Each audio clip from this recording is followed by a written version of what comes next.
action, I like to challenge myself each time out. I try to take everything I've learned from Bad Boys on of how to make it better, make it different. I am always trying to put my cameras in very unique places and give the audience a much more unique view. You know, example is when Shane, a character named Shane, arrives at the farm.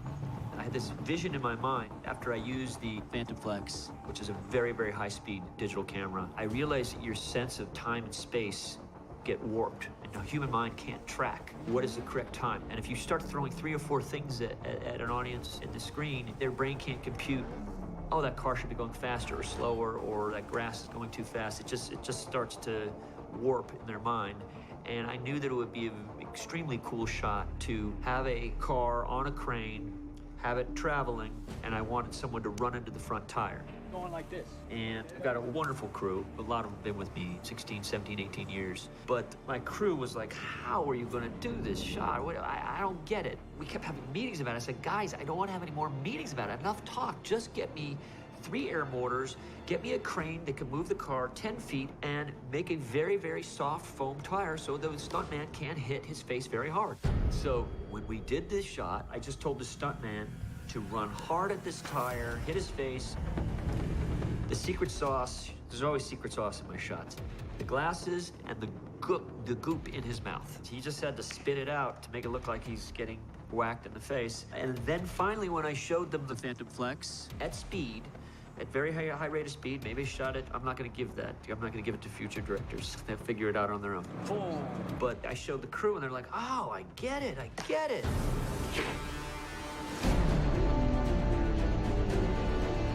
That's great, Jack.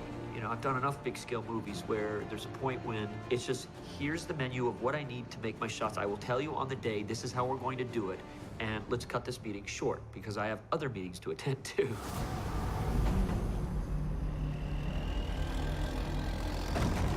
When you watch the rhythm of the movie, it's a slower burn, it's a slower build.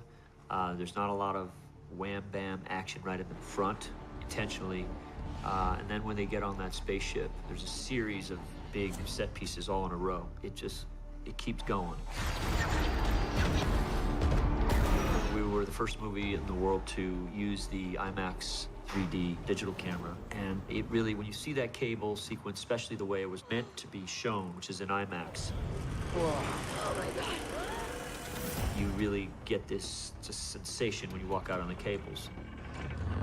Don't look down, okay? And so what I try to do with my action is I will go from the very big epic shot to the small, minute face shots of Tessa freaking out on the cables. Literally just having a semi-panic attack just from sheer fear of heights. I'm not moving! I'm going back to the ship! My style is to do something small like that, and then you just, bam, you whack them with the 2 F-22s passing by. Oh, shit. If you watch through the style of the movie, that's kind of what I'm doing with my action. In beating out the script, it became apparent very early on that I was zeroing in on a major city that had big green lush hills next to a big urban building area.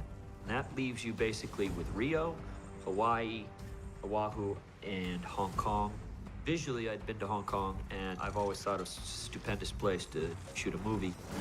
Climb, climb, surround them. I had seen that apartment building in Hong Kong, and it's just, I knew right when I saw it, I want to do an action scene that's very parkour down this crazy place. I think there's 30,000 people that live in this place. To do this scene, we had to reconstruct a lot of the upper roofs just for weight. We should put a camera while they're getting handheld. They're going to throw a bunch of stuff off. We'll see it all fall towards us. Once we strengthened the roofs, you then have 2 actors that are scared of heights. That's a whole other issue you got to deal with.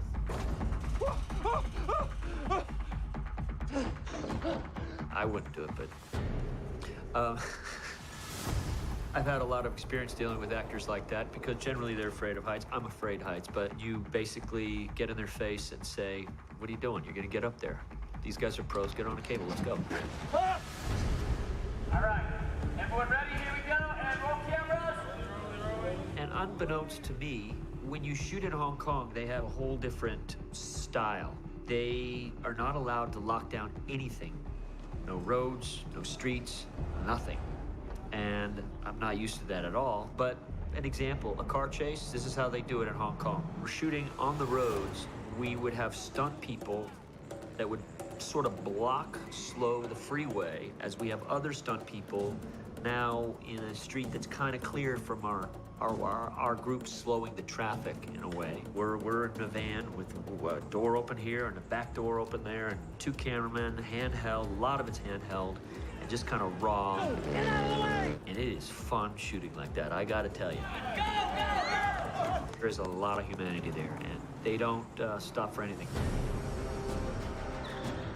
With so much humanity in Hong Kong, we had to supplement Hong Kong by using Detroit. All right, let's go again. I've been to Detroit so many times. I was one of the first guys to shoot in Detroit before it was hip to shoot in Detroit, going all the way back to Transformers 1, even the island before that. And that's where we were able to do a lot of big physical stuff. We used it for the massive car pulls and the big drops. Because I'm still an old school director and using a lot of very real effects. I just like moving big things very close to the camera, keep it real. In the midst of this big dropping section, we call it the backwards drive, we tried this brand new Austrian robotic camera. We're the first to use it. Amir, my amazing DP, found it. It was a very complicated rig. It's a robotic arm that might have 7 different axes. When you look at the backwards drive, you can see we come through the skylight. We are looking in the back seat. We kind of pull around Mark, and Mark looks outside the window. Whoa! That's actually happening, not blue screen. That's all happening when they're really driving and stuff is going on and extras are running around. And again, going from the big epic action outside to the stuff right inside with our people. Oh my God!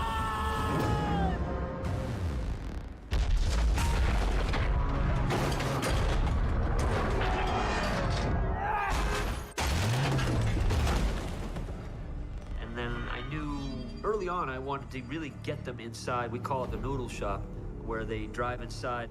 So now we don't have to see the massive world outside. It's a way of being more cost-effective, but still keeping the fear in the audience's minds of what's happening outside as this ship is pulling these soup ladles and the car pulling up through the roof and whatnot. Car!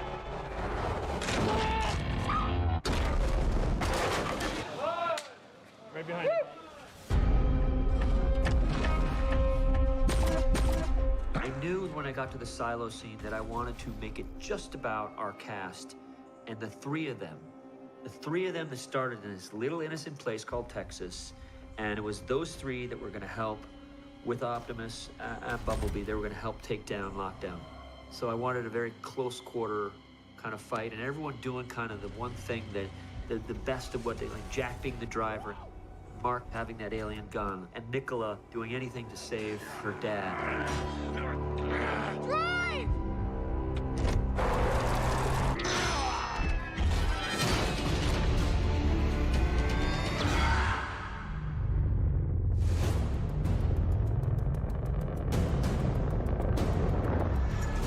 But then there is also the imaginary action. On these days where there's nothing in the frame, and I mean nothing. 2, 1, fire. These are days where the crew just goes by my lead, and I try to explain this is what's going on. I've got a previs for it. 4 seconds of transformation, and then he starts running. I'm telling the camera operators this is how long you want to pan. Man. This is how long it's 1, 2, 3, 4, 5. He punches on 2, so you're panning, okay? Believe it or not, it's as simple sometimes as gravity. That's why I have a tennis ball. Throw it up, and you count how many seconds it takes to fall down. That will sometimes give us the hang times of certain characters flying through the air just to get it right, physics-wise. It's an odd tool, but believe it or not, it really works.